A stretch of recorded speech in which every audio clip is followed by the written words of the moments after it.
Hello, thank you for buying this tutorial. In this tutorial I will show you how to use masks, layers and text in Photoshop. Okay, now I open Photoshop and the layers palette is here. If it doesn't show for you, what you do is go Window, Layers, that's the one, see, Windows Layer, or you can use F7, F as in Freddy 7. Okay, now that's covered. Let's start. File, open up a picture or a photo. That's one. This is the sky of London. Okay, what we do next, we turn this, we make a layer out of it by heading over here and double clicking. That happens, click OK, we made a layer. The reason why, because you can add transparency to layers. Okay, next we head over to the elliptical tool, we click on it and then hold the elliptical marquee tool, select that one, we make a little oval selection here. Then we add a mask. Okay, the mask is this, on the palette, layers palette, down here at the bottom you click on that and we've added a mask. Okay, now what we could do, we can add a frame around the mask, but first I will show you something else. Look, if you look here, this is the mask and this is the background, this is the mask and this is the background, and that's the link that links them together. If you unlink them and then go there and select the move tool, you can see here what I'm doing. I'm actually moving the mask on its own while the background stays still. So we can position it here, so we capture a bit of everything. Then we head over back there, click on it again, and now they're linked together. So if you move, everything moves together. Okay.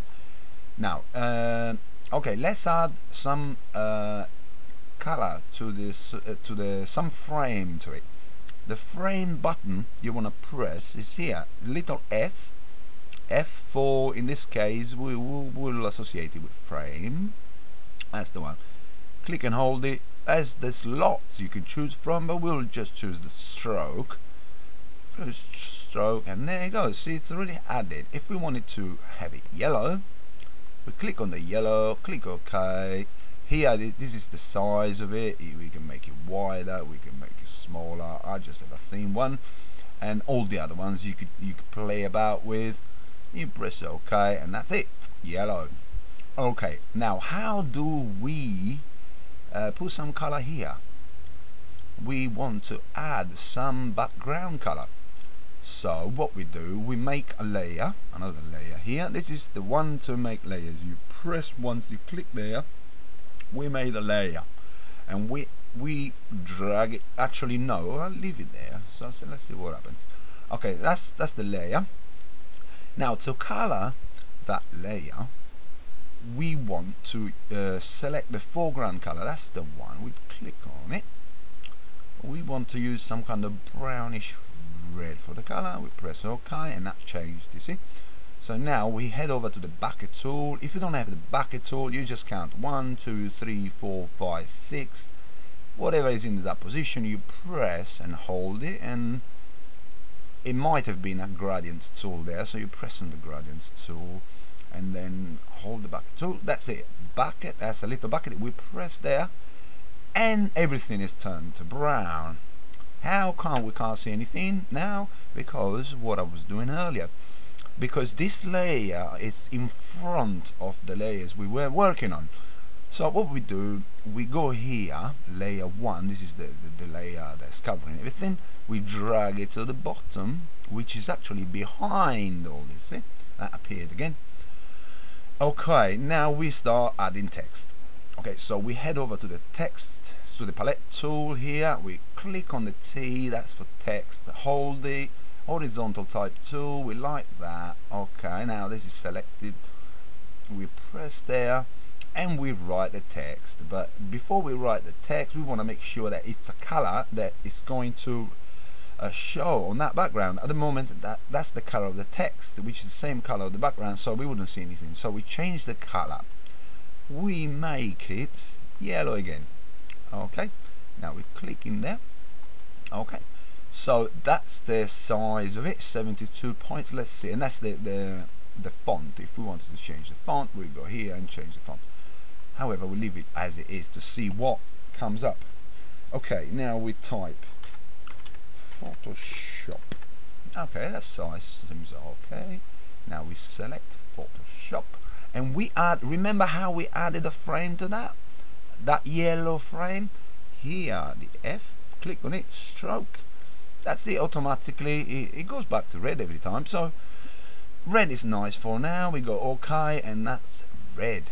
What we do now, have a look at the cursor, by the way. You see it changes. You don't want it like that, you want it like this. When it's like this, it means you can click, it makes the line, and then you drag it along and select the lot. Also, have a look at the cursor now. It's like this, or see when I move, it changes into the move tool. See the move tool, like that one. That's the move tool, and that's the move tool at the moment. See the move tool, wherever I am, if I click, I move the selection.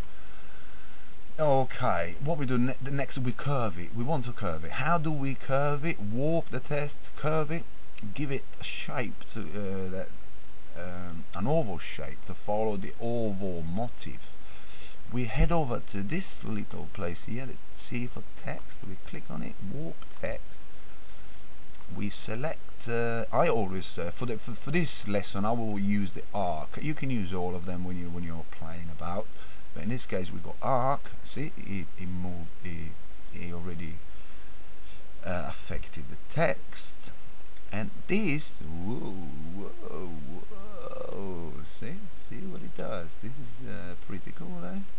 So we want to do it like this, like this. Okay, clicking there, and it looks quite good. We are going to apply the same down here. However, let's see if we can do it. No, we can't, because we want to go there, layer, merge down. So that's merge. So that allows us to put the text in there. We go Photoshop techniques. Then we select it. We add the frame around it like we did earlier, the red one. Then you see it's behind, by the way. You see that's behind. So do you remember how we bring it forward? We go there, that's the techniques layer, so we bring it, we move it there. That disappeared because we brought it behind everything. So instead we go the other direction, we bring it up in front of everywhere. Okay, so that's the front. We click in there, we select it because we want to warp it with a tool that we used earlier.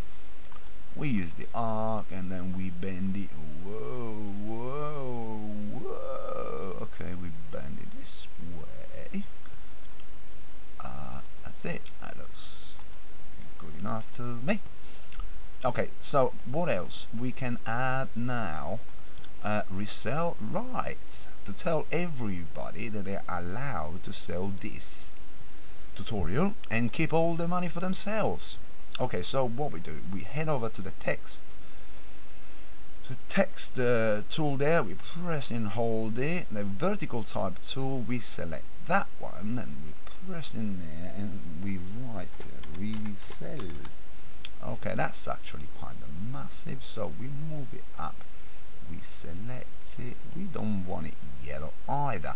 We're gonna change the color, turn into anything really green. I think that's green is cool, or blue. Let's have a blue. Okay, okay. Now we want to make it a bit smaller. 36 seems okay to me. We position it in the place. We add a frame to it like we did earlier. We don't want a red one this time.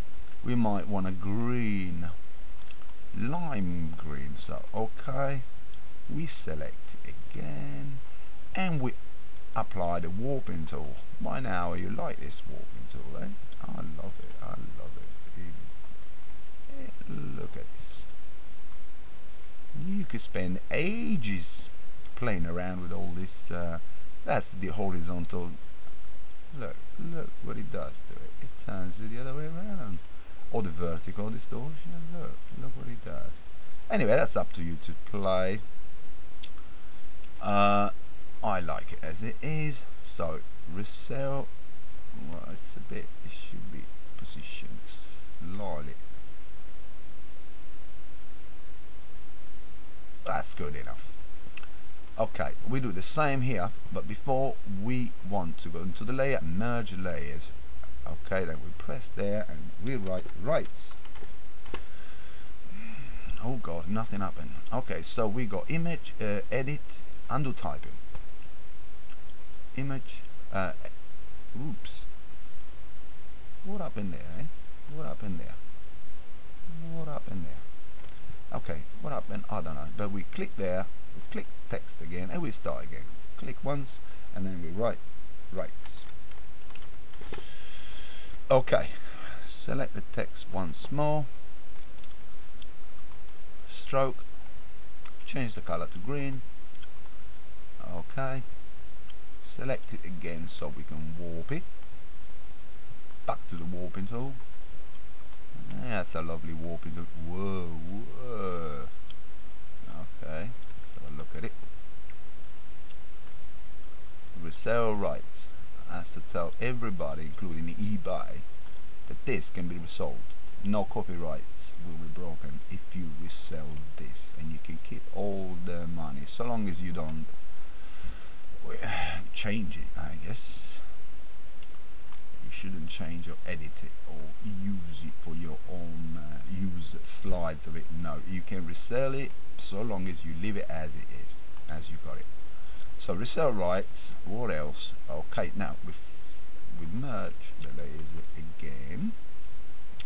Now we go back to the select text tool, back to the horizontal, so that we can write Ibukorama, and that is to remind you where you can buy more of these tutorials from in the future.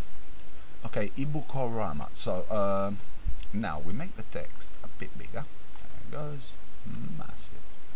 Okay, the color, we want to change the color from blue onto black, you see, but I could use the Pika tool, go outside this and pick a color from the actual work, from what I'm working for, so I can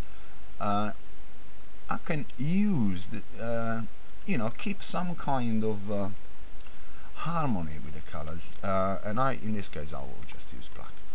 Okay, black. And then we add, to make it different from the other ones, stand out a little bit, this time we'll go back in there, and instead of using the stroke, we're gonna use a drop shadow, which is just like, it gives you a bit of depth. That's the one. Ibukorama has a shadow. Excuse me. Okay, we can change the color of the shadow by going there. See, that changes the color, make it white. Actually, white makes it disappear. I like it black. Okay, that kind of. And then we could change the actual shape of the of the shadow by going here. Look, that one. If you want to see exactly or distance the shadow, look at this. Look, we can do. Whoa. Okay, in my case, I'll just use a normal shadow. Oh, you could change even the mapping. Look. But we just like the preset for a normal one. We don't want to get too complicated. From here, the angle, you could play for ages. Look at that. It changes. You can change. You can actually play God and move the sun. See? Decide where the shadow will be. Okay. In this case, we just leave it like this. And that's done. Okay. Now I want to position this slightly further up. I actually like the white. Look at that. That would be good. Man, we leave it like that because we don't care. Okay, layer, merge the layers, and now we add some more text in there, which is going to be the same color as that. So we change that to blue again. Select some blue. Go OK, and we write something that's relevant to what we're doing, which is musks. Musks.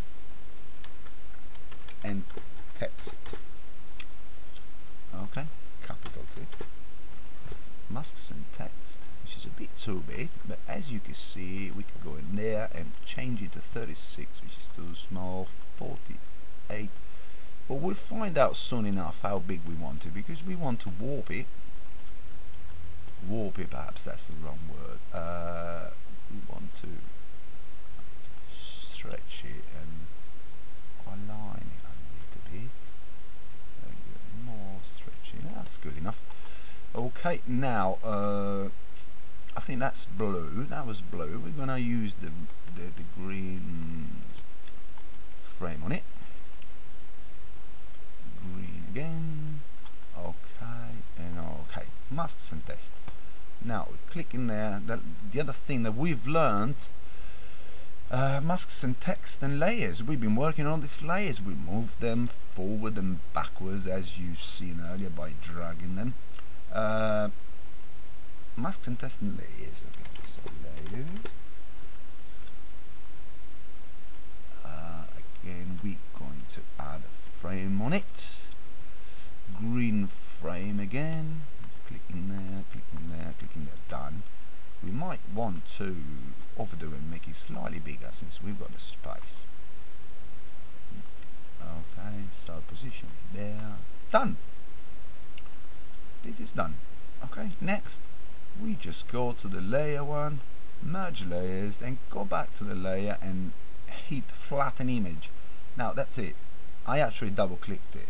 Sorry, I made a mistake there. Okay, what we do? Layer pointer, take the thing off, layer and flatten image. Okay, do not double click it, just press flatten image, and what you achieve by doing that is all this mess, all these layers, all these different things that you could have acted on. Now you can't act them on them anymore because they are all flattened. This has become one image. Of course, if you made a mistake, you could go to edit and undo flatten image or step backward. But we don't want to do that because it's done. Now we want to, well, this is small enough, so it wouldn't require cropping. We can crop a little bit at the bottom and at the sides, so that saves a little bit in the size of the actual JPEG. What we do, so also to show you how it's done. Okay, the cropping tool, again, head over to the palette tool. Which one will the cropping tool be? It's this one. We click on it and we do this, click and hold. See, now we can change that. Click on this little square and drag it to that point. Click, do it the same there, do it the same at the bottom, and on the same on the left hand side. Okay, now next we just hit the enter key like I'm gonna do now. Look, doing, done. That's finished. That is finished. Next we save it. Save as. We can save it as ebookorama. That would be not allowed actually, but I don't want to save it as ebookorama. I only did that to give my site another plug. Okay, so we save it as in Photoshop -tut for tutorial 1, and then we save it. This window comes up. This is a window that asks us the actual compression, if we want to compress it or not. This is the actual, at this moment, if we press OK, we save it at the maximum quality, which is what we want to do, because this is our master template, our master JPEG.